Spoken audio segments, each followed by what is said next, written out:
Nagdagdag na ng pwersa ang militar sa mga naturang lugar. Nabigyan na rin ng karagdagang baril, bala at iba pang gamit ang mga rorondang pulis. Yes, baby. Sa mga pulis at sundalo ang Comelec Pangasinan para How's my baby?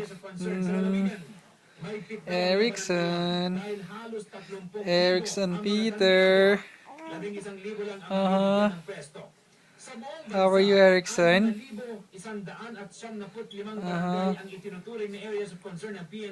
Yes, baby.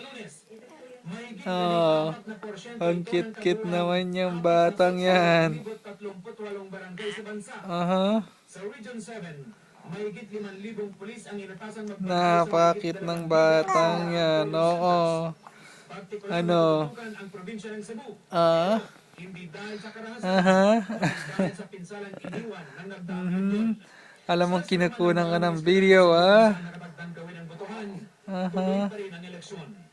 Ayon sa Comelec, handa naman ang mga gurong magserbisyo sa kabila ng pinsala at mga aftershock. CJ Terida, Nagbabalita, Pilipinas. May umiiral na gun ban